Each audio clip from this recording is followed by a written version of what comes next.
Pemerintah masih menyiapkan aturan lockdown, namun ada beberapa kampung yang berinisiatif melaksanakan karantina. Apa yang harus dilakukan warga dalam situasi tersebut? Kami kupas bersama Dr. Vincentius Simeon dan warga Tangerang Ishak Baihaki yang kampungnya sudah dikarantina. Selamat sore, Dr. Vincentius. Ya, selamat sore, Davi. Baik, selamat sore juga untuk Pak Ishak. Ya, selamat sore Pak Davi. Ya. Baik, Pak Ishak, ini kabarnya kampung Anda sudah melakukan isolasi begitu. Sebenarnya apa yang menjadi pertimbangan di daerah Anda untuk melakukan isolasi secara mandiri? Ya Pak, mulai tadi malam kita sudah lockdown untuk lingkungan RW 06. Warga-warga tetap bertahan di rumah, tidak ada yang keluar. Kota-kota kita tutup semuanya. Itu Pak. Kemudian apakah ini atas dasar kesepakatan bersama? Siapa yang menentukan bahwa kampung ini harus diisolasi, kemudian memberikan sosialisasi kepada warganya, Mas Ishak? Ya Pak, ini kesepakatan para ketua RT dan ketua dan pengurus RW dan tokoh-tokoh masyarakat kita Pak. Untuk menghindari ataupun memutuskan virus corona Pak.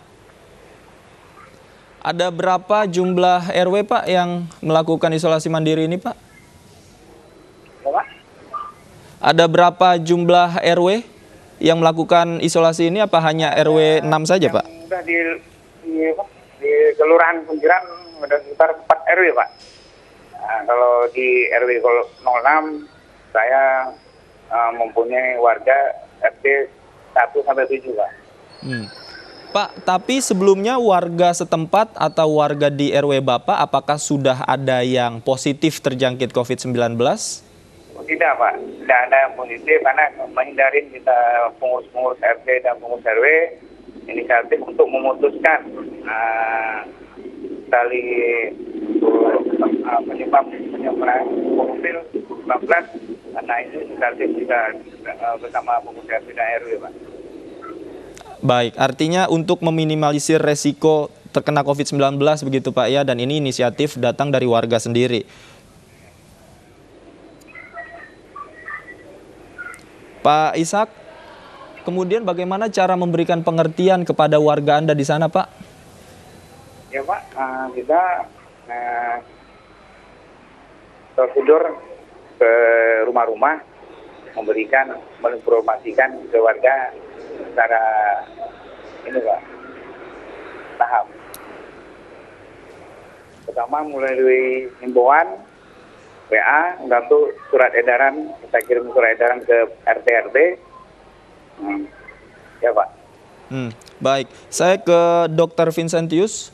Dokter, ketika kita melihat ada beberapa warga yang berinisiatif untuk mengisolasi kampungnya begitu, ini tumbuh kesadaran untuk melakukan physical distancing, bahkan berada di rumah saja. Seberapa signifikan sebenarnya hal ini dapat mengurangi penyebaran COVID-19 khususnya di masyarakat?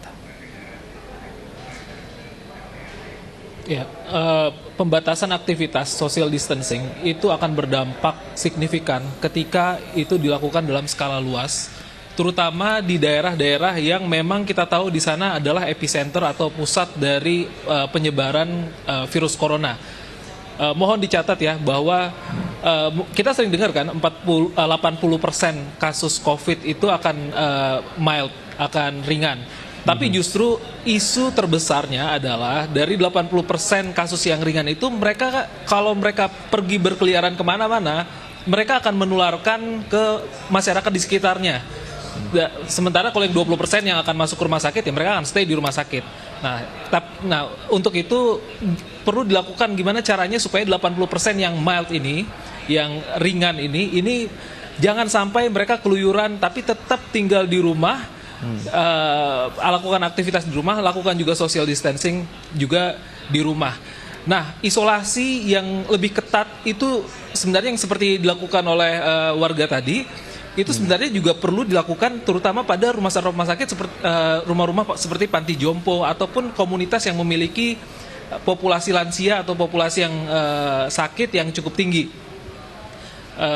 Ya, tapi kalau misalnya itu hanya dilakukan cuman area kecil, saya rasa efeknya akan kurang terasa. Tapi kalau dilakukan dalam area yang skala lebih luas, itu akan kerasa dampaknya terhadap penularan. Kalau dari referensi literatur yang ada, itu grafiknya akan mulai turun dalam waktu sekitar 2-3 minggu, itu akan mulai kelihatan. Tapi rekomendasinya itu dari WHO juga minta supaya jangan, kalau misalnya udah pemberlakuan lockdown, jangan cepat-cepat dibuka.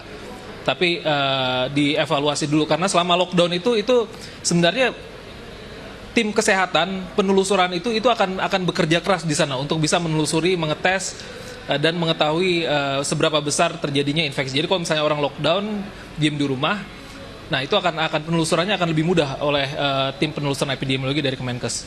Baik, Dr. Vincent, nanti kita akan bahas lebih jauh. Namun sebelum itu kita harus jeda sejenak. Pemirsa jangan kemana-mana, kami akan kembali usai jeda berikut. Tetaplah di News Sore.